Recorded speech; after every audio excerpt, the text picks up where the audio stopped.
오늘 성경 말씀은 구약 성경 느헤미야서 1장입니다.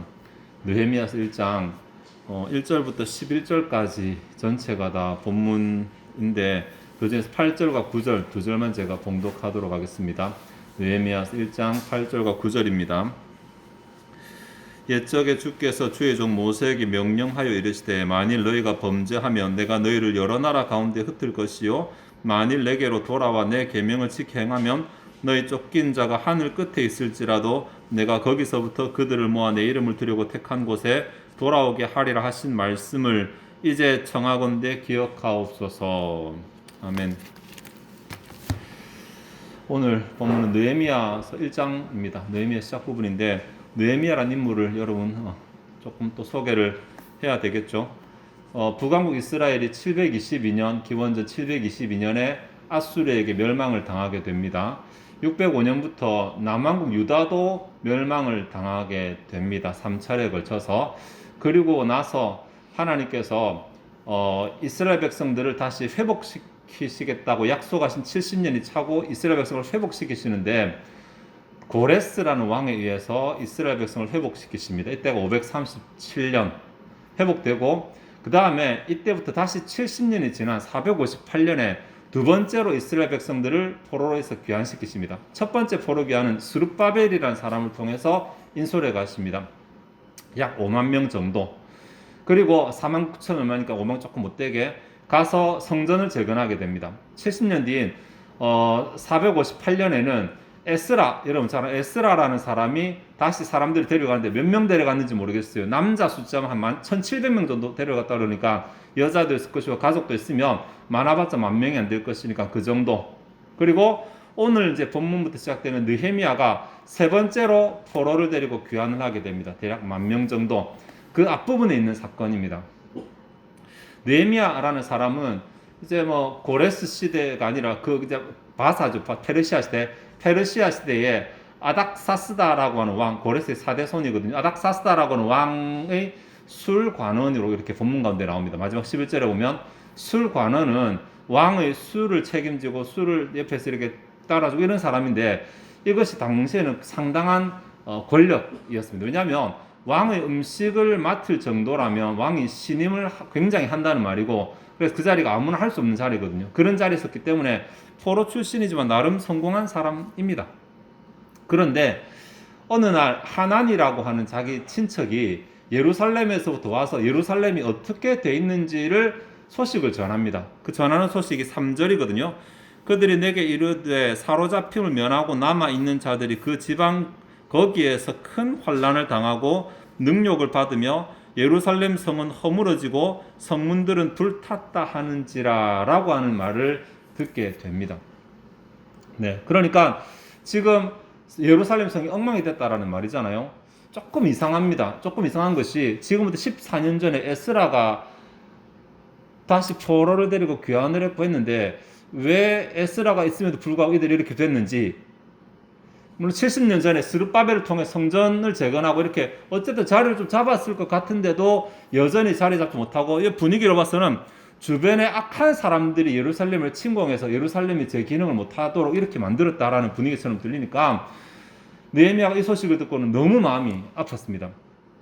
그래서 반응이 4절에 보면 느헤미야가 그 소리를 듣자마자 주저앉아 버립니다. 너무 그 소문이 너무 가슴이 아파서. 그리고 느헤미야가 안 되겠다. 내가 예루살렘으로 직접 가야 되겠다. 라고 결심을 아마 한 것 같습니다. 그리고 2장으로 넘어가게 되면 아닥사스다에게 가서 어쨌든 아닥사스 도움으로 그가 예루살렘의 총독, 그 지역의 총독 임무를 맡고 예루살렘으로 가게 되는 그러한 일이 전개됩니다. 지금 아닥사스다 밑에서 술 맡은 관원장 그걸 떠나서 포로의 신분으로서 뭐 자기 고향에 가며 그에게 영향을 끼치며 이런 것들이 거의 불가능한 이야기거든요. 근데 어떻게 느헤미야는 그런 불가능한 상황 가운데서 막막한 문제를 해결하시는 하나님의 도우심을 경험할 수 있었는가라는 것입니다. 그 키가 오늘 본문에 나오는 기도입니다. 5절부터 11절까지 기도가 나옵니다. 근데 5절부터 11절까지 나오지만 4절부터도 사실 기도에 관한 교훈이 나오는데 이 느헤미야의 기도는 크게 이제 두 가지로 나눠 생각할 수 있거든요. 하나는 기도의 태도에 관한 교훈입니다. 혹은 기도의 자세에 관한 교훈.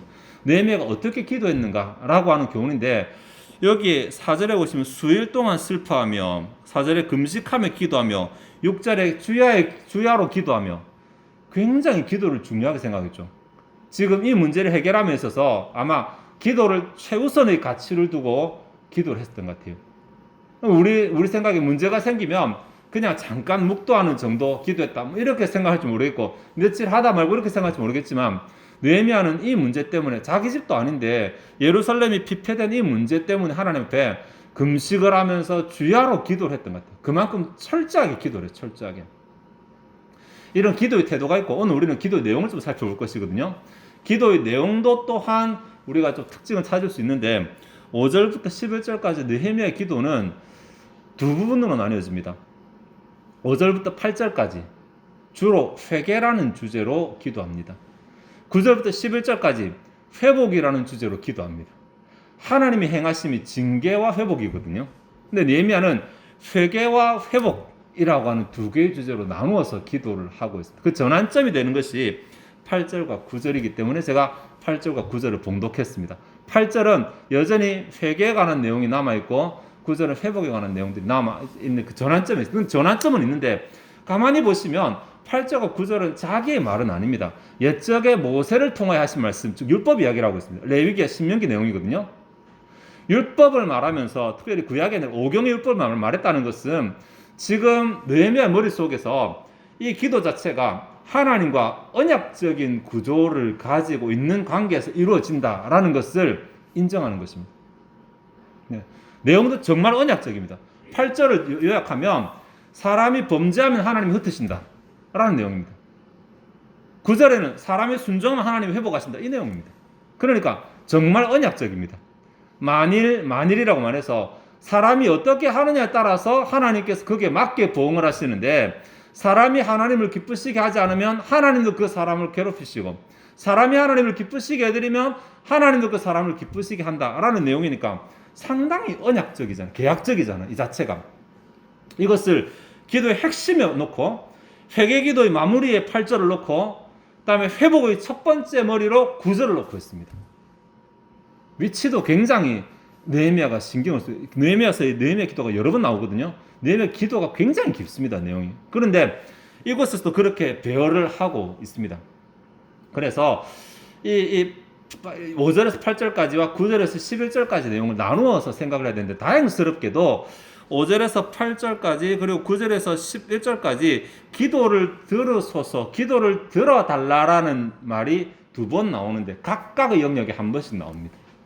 정리하면 회개하는 기도를 들으소서라는 말이 앞에 나옵니다. 그리고 회복을 요청하는 기도를 들으소서가 뒤에 나옵니다.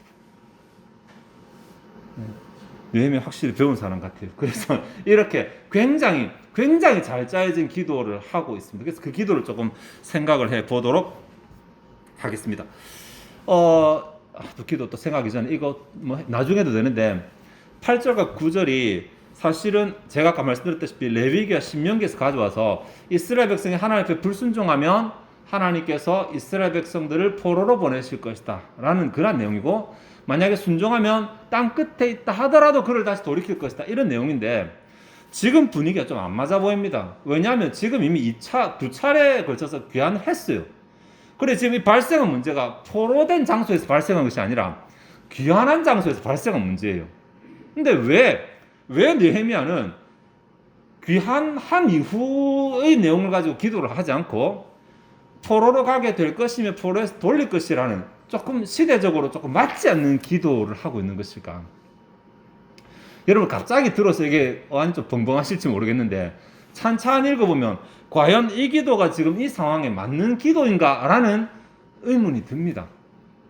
그냥 내 고향 땅에서 지금 내 형제들이 고통당하고 있으니 돌아보아 주옵소서라고 기도하면 제일 맞거든요, 우리 생각에는. 근데 그렇게 하지 않습니다.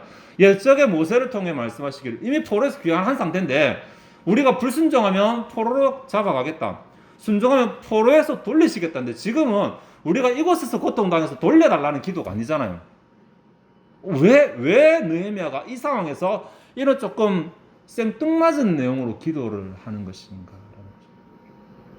네, 이거 우리가 조금 이해를 하고 넘어가야 되는데, 사실 포로 기한이 앞에 두 차례 있었잖아요. 두 차례에서 제가 아까 인원수 말씀드렸죠. 한 번은 5만 명이 조금 못되게, 한 번은 1,700명 남자만 이렇게 했는데 숫자를 다 해도 6만 명 조금 안 될 거거든요.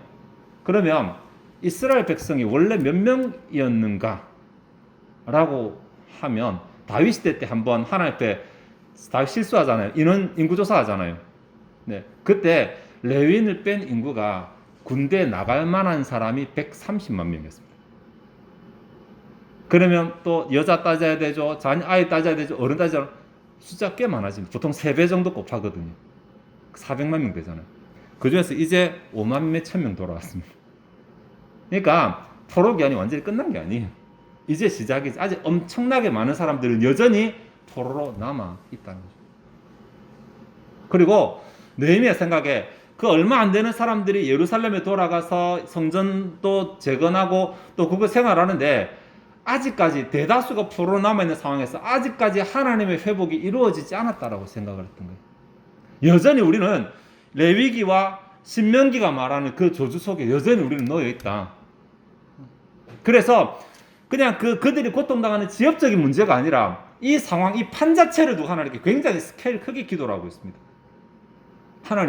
하나님께서 그 큰 흐름을 이제 바꾸셔서 맞법이 돌아간 것이 아니라 이제 포로들이 점점 귀환하며 이제 그곳에 성이 견고히 세워지며 옛적의 영화를 다시 회복시켜 달라고 지금 그러한 차원에서 기도를 하다 보니까 단순하게 그 형제들이 고통당하는 문제가 아니라 판 자체를 바꾸는 기도를 하려고 가장 근원적인 문제인 언약에서부터 출발합니다.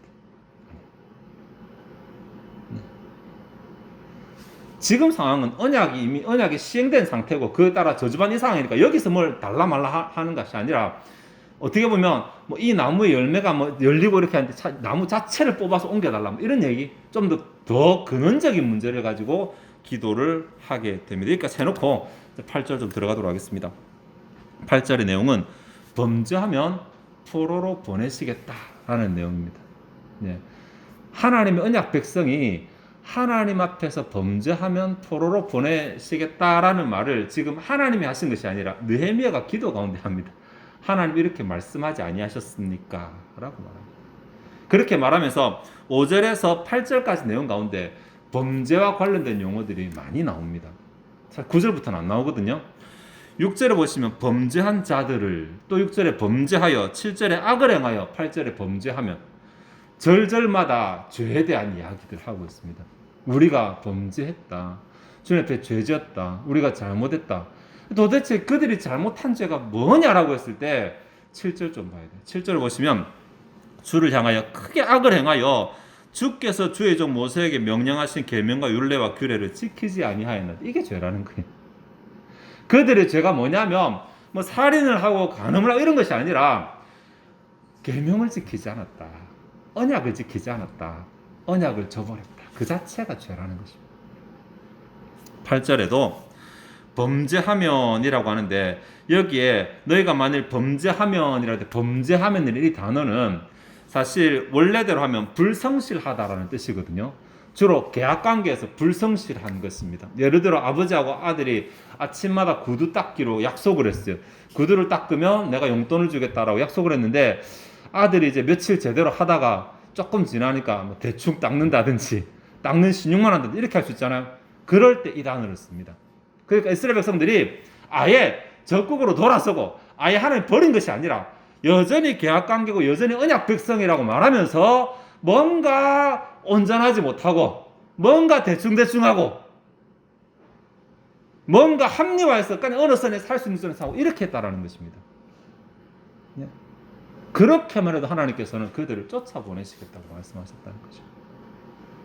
물론 우상숭배도 포함되고 여러 가지 죄가 포함되죠. 이곳에서는 구체적으로 무슨 죄를 지었는가를 말하지 않습니다. 그들이 언약의 자리를 떠났다고만 말합니다. 하나님 앞에 언약 백성으로서 언약에 최선을 다하고 하나님과 맺은 그 계약에 최선을 다해야 되는데 그것에 최선을 다하지 않고 게을러지고 나태해지고 합리화하고 느슨해지고 이렇게 그 자리를 벗어났다. 그렇게 하면 하나님께서 그를 포로로 보내시겠다고 했다라고 느헤미야가 고백을 합니다. 그래서 그 결과 우리가 지금 포로로 와 있는 것이고, 그 결과 우리가 지금 돌아가지 못하니까 우리의 땅 고향 예루살렘도 평안하지 못하고 그곳에서도 고통을 당하고 있다라고 고백을 합니다.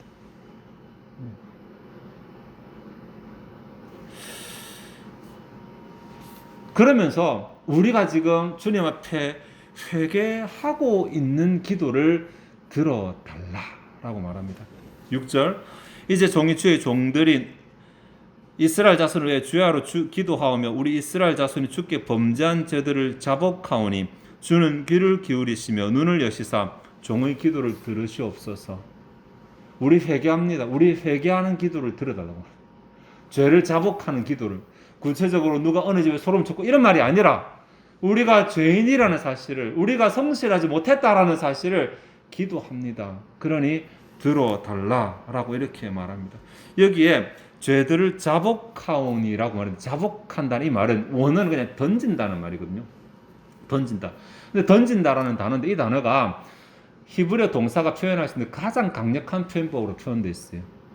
형으로. 그래서 보통 강조형이라고 말하는 것이 반복이 되는 형태입니다. 강조 지속이라고 말하는 히트 파일형인데, 그러니까 또 어떻게 보면 하나님 앞에 우리의 죄를 끄집어내 놓는데 얼마만큼 철저하게 끄집어내고, 더군다나 이것이 분사로 사용됐어요. 계속이잖아요. 진행이잖아요. 그러니까 끊임없이 자기 속에서 우리가 죄인이라고, 우리가 잘못했다고 이렇게 하나님 앞에 고백을 하는 거죠. 그거 지금 느헤미야가 하고 있다. 밤이고 낮이고 금식하면서 그 기도하고 있다는 거. 우리 생각에는 아니 집 사람 안 급하나 지금 저게 만약 문제라면 빨리 우리를 구원해 주소서, 우리를 도와주소서, 그 기도하기도 바쁜 그 시간에 밤이고 낮이고 우리가 잘못했습니다, 우리가 죄인입니다, 이 기도만 하고 있으니까 지금 덜 급하나? 라고 생각했을 수도 있잖아요. 느헤미야는 그렇게 기도합니다. 우리가 이렇게 밤이고 낮이고 주님 앞에 잘못했다고 하니까, 우리가 언약의 자리를 버린 것을 잘못했다고 하니까 우리가 잘못했다고 하는 이 기도를 좀 들어달라고 말합니다. 네. 빈 마음으로 잘못했다는 것도 아니고 그냥 대충 때우려고 하는 것도 아니고 우리가 진심으로 잘못을 회개하고 있는 이 우리 자신을 좀 봐달라고 하는 것이 8절까지의 내용입니다. 기독교에 기도라는 용어가 있는데 기도는 기독교 용어는 아닙니다. 원래부터 있는 용어인데 우리 이제 교회에서 사용하는 것인데, 원래 기도라는 단어가 한자로는 빌기자의 빌도거든요. 빈다는 말입니다. 그냥 그들에게는 간절함이 기도의 척도가 됩니다. 비는 거니까 얼마나 간절하게 비느냐가 얼마나 기도냐 척도가 되겠죠. 근데 기독교의 기도는 다릅니다. 기독교의 기도의 기본적 개념은 만남입니다. 만남. 사람이 하나님을 만나는 것입니다. 그러니까 간절함만 필요한 것도 아니고 죄인이 하나님을 만나기 위해서는 정결함도 필요하거든요. 그래서 기도할 때 보면 회개가 들어가잖아요. 회개가 기도의 내용이 아니라 엄밀하게 말하면 하나님 앞에 내 것을 요청하는 강구로 가기 전에 하나님이 나와 만나실 수 있도록 나를 정돈하는 작업입니다. 느헤미야가 그 기도하고 있어요. 그러니까 5절에서 8절까지 총 7개의 기도 본문에 나오는데 그 가운데 5절에서 8절까지 내용에서 자기 자신을 닦아내고 거룩하신 하나님 앞에 설 수 있도록 그곳에만 온 힘을 다 쏟고 있습니다. 왜냐하면 언약의 자리를 떠났으니까 다시 언약의 자리로 돌아와야지 그 다음 일이 진행된다라는 것을 느헤미야가 알고 있었습니다. 지금 그 언약의 구도에서 이 상황 자체를 보려고 하고 있습니다. 그렇습니다. 단순하게 내가 하나님 백성인데 왜 내 기도 안 들으시나? 하나님 어디 가셨냐? 하나님 날 사랑하시냐? 이런 차원이 아닙니다. 네. 무엇가 바로 되지, 뭐가 회복돼야지 그 다음 일들이 회복된다는 것을 알고 있으니까 그 순서를 따라가고 있습니다. 일단은 무너진 자기 자신의 모습, 자신의 삶, 바르지 못한 자신의 삶, 더러운 자신의 삶에 대해서 철저하게 회개하는 것을 합니다. 그 다음 9절부터 또 다시 새로운 것이 넘어가게 되는데, 만일 내게로 돌아와 내 계명을 지켜 행하면 너희 쫓긴 자가 하늘 끝에 있을지라도 내가 거기서부터 그들을 모아 내 이름을 드리고 택한 곳에 돌아오게 하리라 하신 말씀을 이제 청하건대 기억하옵소서라고 말합니다. 이제 9절에 회복을 말하죠. 회개 다음에 회복 말합니다. 여러분, 회개 기도를 많이 한다고 하는 것은 죄를 많이 지었다는 말 아닙니다. 회개 기도를 많이 한다는 것은 하나님과 그만큼 가까워지기를 그만큼 많이 갈망한다는 말입니다. 내가 죄의 가지수만큼 회개하지 않습니다. 여러분, 그럼 우리 다 회개 못합니다. 나도 모르는 죄도 많고, 단지 나는 주님 앞에 부족하고 죄인이라는 사실만 끊임없이 고백할 뿐입니다. 내 힘으로는 아무것도 할 수 없다는 사실을 끊임없이 고백할 뿐입니다. 그렇게 많이 고백하는 것은 사실은 주님을 그만큼 만나기를 원한다는 말입니다. 하나님 높이 계시다고 내가 하나님 만나려고 나도 높아져 보세요. 하나님 만날 수 있는 거 못 만나잖아요. 높이 계신 하나님 만날 수 있는 방법은 역설적으로 내가 낮아지는 수밖에 없습니다. 내가 낮아지면 높이 계신 하나님 만나는 것이 기독교 역설입니다. 그렇게 하고 나서 회복이 나오는데 9절의 회복에 이 내게로 돌아와 내 계명을 지켜 행하면 내가 택한 곳에 돌아오게 하리라. 이렇게 돌아온다는 말을 2번이나 반복하고 있는데 조금 순서가 안 맞는 것 같지 않아요? 예, 너희가 돌아오면 내가 돌아오게 할 것이다. 앞뒤가 틀리지 않았어요? 내가 돌아오게 하면 너희가 돌아올 것이다가 맞지 않아요? 근데 틀린 것이 번역상의 문제입니다. 원래 원어로 보면 2개 단어가 다른 단어예요. 너희가 내게로 돌아와 할 때 그 돌아온다는 말은 돌이킨다는 말입니다. 턴한다는 말입니다. 그러니까 지금 회개도 그렇잖아요. 이때까지 자신의 삶, 알지 못하는 자신의 모습을 돌아보면서 주 앞에 부족하고 하나님의 말씀에 신실하지 못했던 것을 계속해서 자기가 통회하고 반성하고 이렇게 하는 작업이잖아요. 가던 길을 멈추고 그 길에서 방향을 돌이키는 것. 이전에는 내가 이기적이고 내 죄를 쫓고 다른 사람한테 쫓았는데 이제 방향을 돌이켜 하나님을 바라보는 이 자세가 되면 여기 내게로 돌아와야 합니다. 2번째로 돌아오게 하려는 말은 원래 원어로는 가까워진다라는 말. 어디 들어온다는 말이니까 가까워진다는 말이거든요. 그러니까 너희들이 자세를 바꾸면 내가 가까이 오게 하겠다라는 말. 직역하면 문맥을 따라서 의미를 따지면 너희들이 자세를 바꾸면 물리적으로 내가 회복시키겠다. 이런 말 됩니다. 네. 그러니까 지금 느헤미야가 하고자 했던 말이 9절에 있거든요. 8절 뭐냐면 보시면 5절, 6절, 7절까지 계속 죄 이야기하고 나서 8절에 무슨 말하는 언약을 가져와가지고 하나님 옛적에 모세한테 말하기를 우리가 잘못하면 쫓아보낸다 안 하셨습니까? 말합니다. 회개기도 쫙 했잖아요. 하고 딱 말하고 그 다음에 이어서 같이 말씀하시기를 우리가 돌이키면 회복하시겠다고 안 하셨습니까? 라고 말합니다. 느헤미야 의도가 좀 보이시는지 모르겠습니다. 네. 5절, 6절, 7절, 8절 없이 9절만 우리가 만약에 돌이키면 주님 돌이키겠다 하지 않으셨습니까? 라고 말하면 그들은 돌이키지 않았잖아요. 돌이키지 않은 채 그냥 하나님한테 우리는 여전히 언약을 안 지키고 있는 상태지만 하나님 우리에게 언약적인 복을 주세요라고 말하는 것밖에 안 되거든요. 그래가지고는 답이 없다는 것을 이미 알고 있어요. 우리가 하나님께 받고자 한다면 내가 그 자리에 서야 하는 것이 먼저라는 것을. 그래서 앞에 그 바쁜 와중에 밤이고 낮이고 밤을 새면서까지 기도한 내용이 회개였어. 회개. 이 회개는 하나님 앞에서 내가 놓아버린 언약의 자리를 다시 되찾는, 언약의 자리에 다시 서게 하는 그 방법입니다. 그리고 나서 이제 내가 섰으니까, 내가 그렇게 회개하고 나의 잘못 처절하게 인정하고 하나님 언약 앞에 섰으니까 이제 우리가 언약적인 복을 기대해도 되지 않겠습니까? 하나님께서 약속하셨으니까. 왜냐하면 우리가 돌이키면 하나님께서 회복시키시겠다고 약속하셨으니까. 우리는 이제 돌이켰으니까 이제 하나님 일하실 차례입니다라고 말하는 거예요.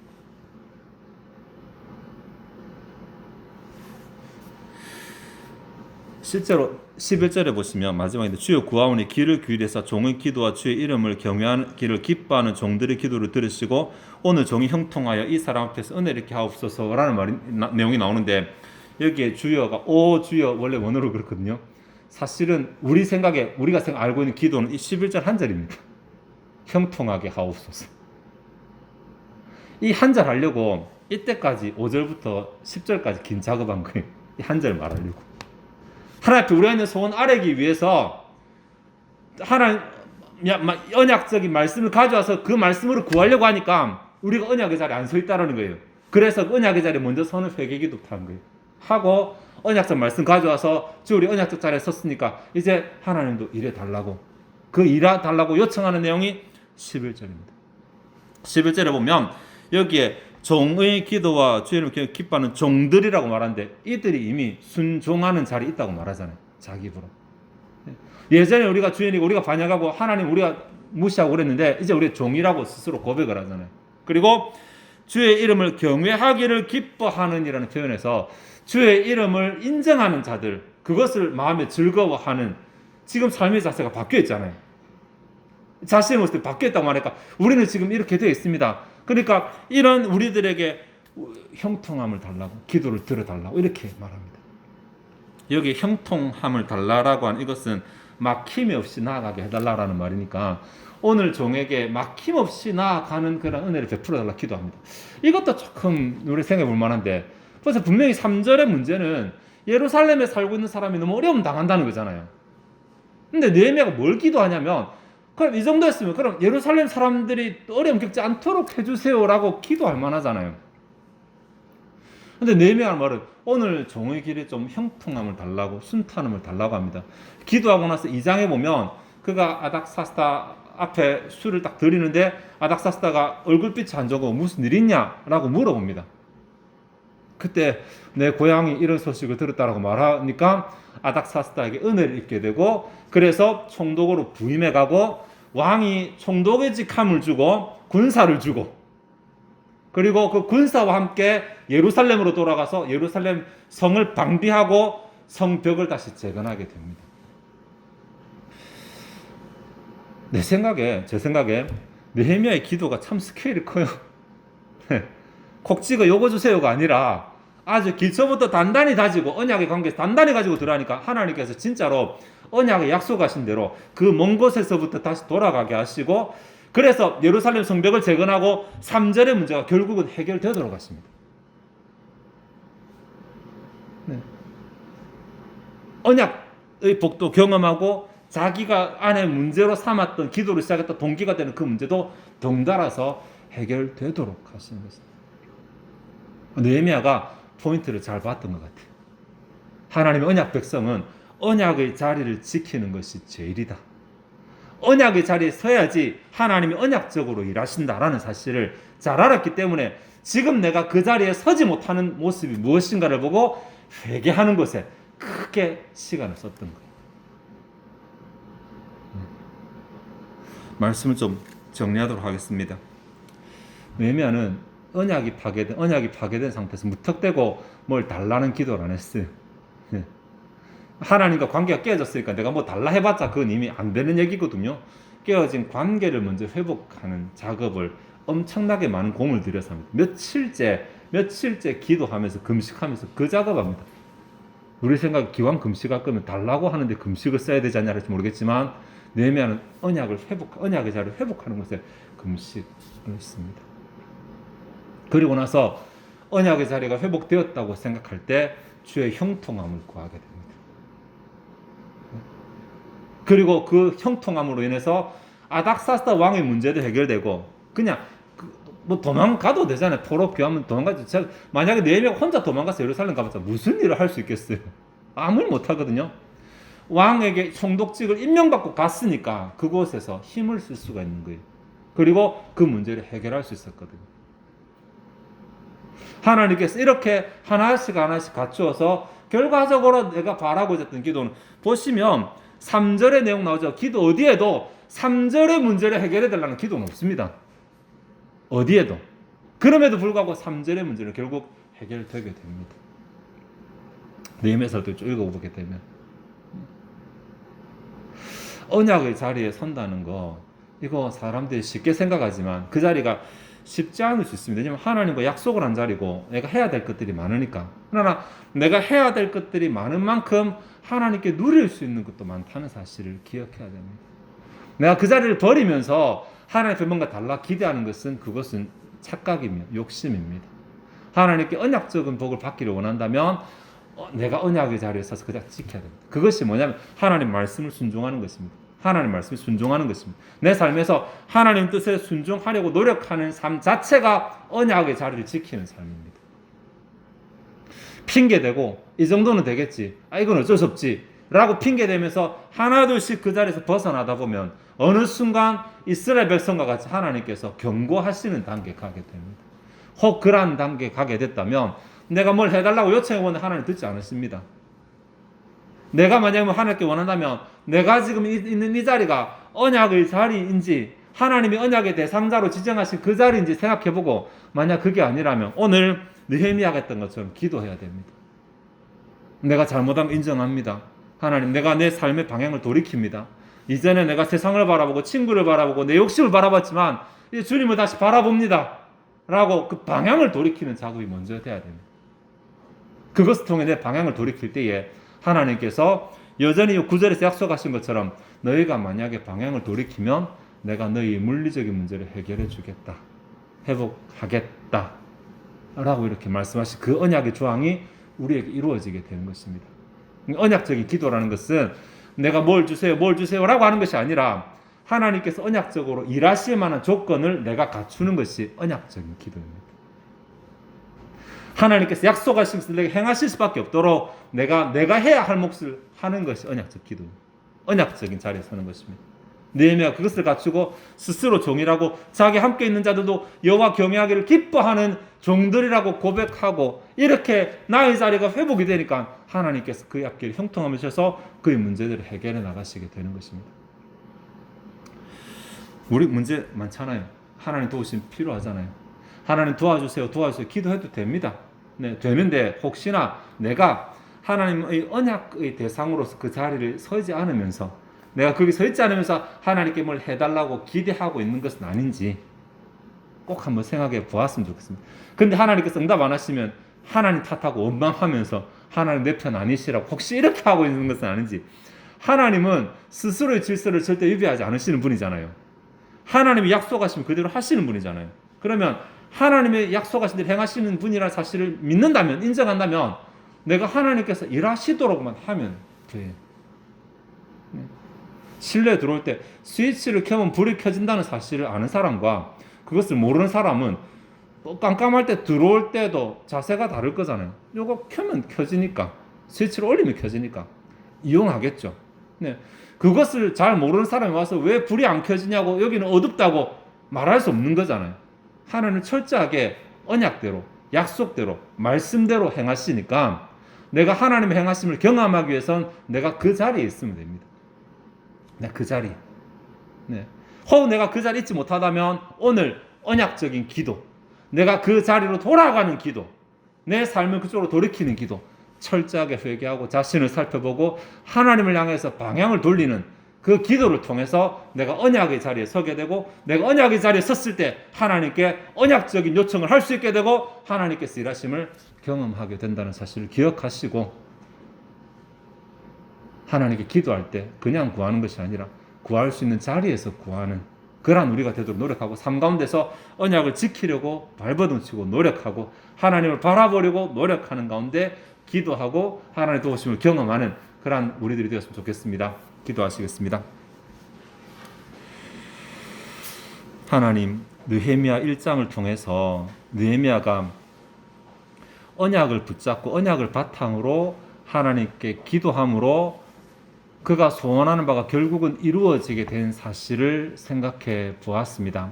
하나님은 만약에 언약 백성이 언약 저항을 들고 하나님을 만나면 그 저항대로 일을 안 하실 수 없는 분이신 줄 압니다.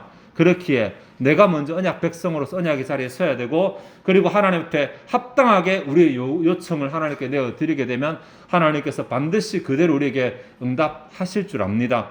하나님은 어제나 오늘은 동일하신 분이고 동일하게 역사하시는 분이신 줄 압니다. 그러니 주여, 우리가 우리 마음대로 살면서 우리는 언약을 버리면서 그 자리를 버리면서 하나님께서 뭐 해주지 않으신다고 불평하거나 하나님께 해달라고 요청하는 어리석은 이스라엘 백성과 같은 그런 모습을 가지지 말게 하시고, 먼저 우리가 회개하고 회복하고 언약의 자리에 서는 자들이 되게 하옵소서. 주님께 기도하고 요청할 때 주의 언약의 말씀 붙잡고 기도하고 그 말씀대로 행해 주시기를 요청하고 하나님께서 행하실 수밖에 없도록 주의 보좌를 움직일 수 있는 주의 자녀들, 백성들 다 되게 도와주시기를 원하나이다.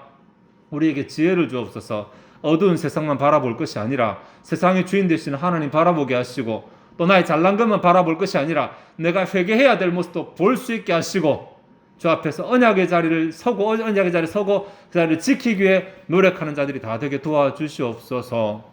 감사드리며 예수 그리스도 이름으로 기도하옵나이다. 아멘.